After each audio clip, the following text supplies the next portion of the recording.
Hordoftoonni Maltii Skill Miidiyaa hundumti keessan bakka jirtanitti nagaan koo isin haa qaqqabu. Har'a kan waliin nuti barannu barreeffama imeejii irra jiru yookiin immoo barreeffama bifa suuraatiin jiru kan edit ta'uu hin dandeenye, kan immoo copy paste ta'uu hin dandeenye, barreeffama dheeraa yookiin baay'ee ta'e tokko akkamitti kallattiidhumaan gara inni edit ta'utti yookiin immoo imeejii gara tekstiitti akkamitti akka jijjiirudha har'a kan nuti waliin barannu. Egaan barumsi kun yeroo baay'ee barreeffama gaazexaarraas haa ta'uu akkasuma riisarchiiwwan copy paste ta'uu hin dandeenye haa ta'uu sa'aatii keenya qusachuudhaa fi barreeffama gara tekstiitti dafnee jijjiiruudhaaf akka nuti beeknu kan nu gargaarudha. Egaan karaa salphaa ta'ee fi haala salphaa ta'een karaa isin fayyadamuu dandeessaniin kan ani isinitti argisiisu. Na hordofaa sirriitti gaaffiis yaada yoo qabaattanis naaf barreessaa. Viidiyoo kana immoo subscribe gochuudhaan like akkasuma share gochuudhaan ana biras akka dhaabbattan adaraan isiniin jedha. Egaan kallattumaan kanaan itti isinii dabarsu na hordofaa.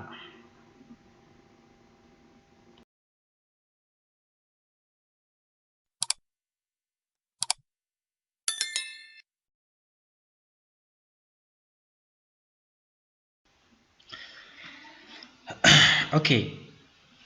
Egaan akkuma isiniin jedhee barreeffama bifa imeejiitiin jiru kan edit ta'uu hin dandeenye gara tekstiitti yookiin immoo bifa edit goonee sirreeffachuu dandeenyutti akkamittiin jijjiirraa isa jedhamudha. Egaan barreeffama kana mee asirratti ilaalaa. Asirratti gaafa argitan amma asirratti click gaafan godhu edit hin ta'u karsariin koo asirratti mul'atu jechuudha. Kan egaa copy paste gochuu hin danda'u. Maaliif yoo jettan barreeffamni kun PNG-dhaan jira yookiin immoo imeejiidhaan jira. Inni kun egaa dirqama tooftaalee ittiin nuti gara tekstiitti jijjiirru fayyadamnee jijjiiruu qabna jechuudha gabaabumatti.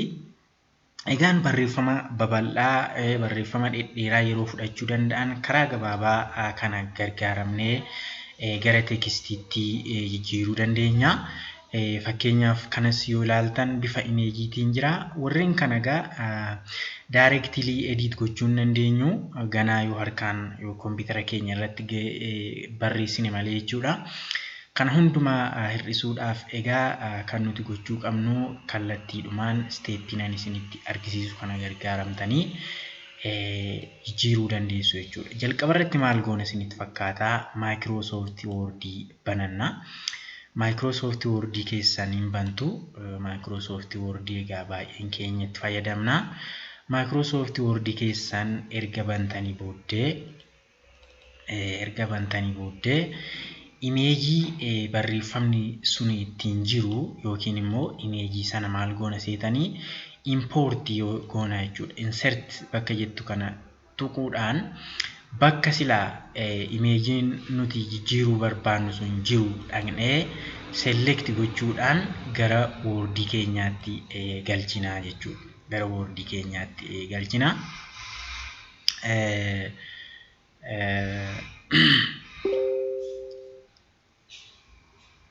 Kanaaf anamma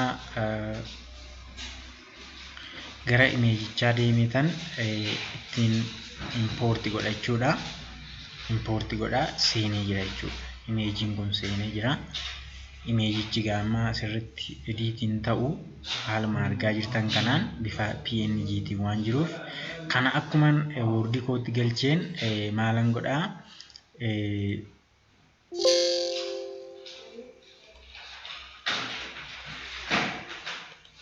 saving godha jechuudha. As erga galchitanii booddee import erga gootanii booddee file kan jedhu kana tuquudhaan save gootu jechuudha. Save yeroo gootan immoo fakkeenyaaf window desktop irratti godha. Desktop irratti save yeroo gootan PDF-dhaan save gootu jechuudha. Save as PDF jettuun jechuudha. Save as PDF kan jedhu kana tuqxu jechuudha. Argitanii save as PDF jettanii asitti image to text kan jedhu godheera. Amma isarratti save godha, desktop irratti save godha jechuudha. Sana booddee save jedha jechuudha. Okay. Sana booddee save jennaani bifa PDF-tiin save nu ta'ee jira jechuudha. Haa ta'u malee kun egaa bifa PDF-tii ammas textittiin jijjiiramne. Sana booda maal goona gara Word keenyaatti deebi'uudhaan view kan jettu kana yookiin immoo otoo san dhaqeen dura Word haaraa uumna jechuudha. New kan jedhu kana yookiin Microsoft Word haaraa keenya uumna jechuudha. Duwwaa kan ta'e banuudhaan view kan jettu kana click goona. View erga click goonee booddee outline kan jettu kana bakka kana click goona jechuudha.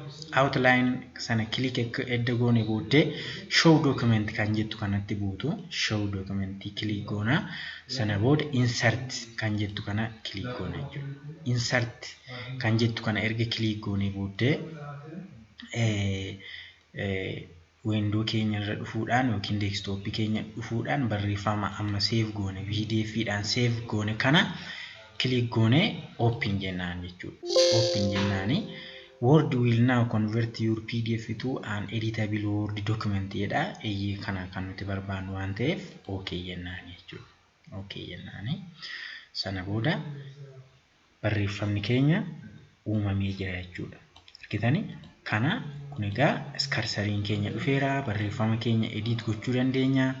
Haala kanaan argitanii isa dura PDF-dhaan ture sana kallattumaan gara barreeffamaatti edit nu godhee jira jechuudha. Argitanii kana yoo barbaaddan wanti sirratu yoo jiraate sirreessuudhaan barreeffama keessan bareechitanii wanta silaa barbaaddan sanatti gochuu ni dandeessu. Egaan kana fakkaataa viidiyoon keenya irraa kana keessatti egaa imeejii gara tekstiitti yookiin immoo editable tekstiitti jijjiiruu akka dandeenyudha jechuudha kan nuti waliin baranne. Waan guddaa tokko barattaniitu egaa abdiin qabaa. Gaaffii koomentii yaada yoo qabaattan naa barreessaa. Subscribe share gochuudhaan immoo Multi Skill Media gargaaraan ergaa kootii yeroo gaarii isiniif haa ta'u.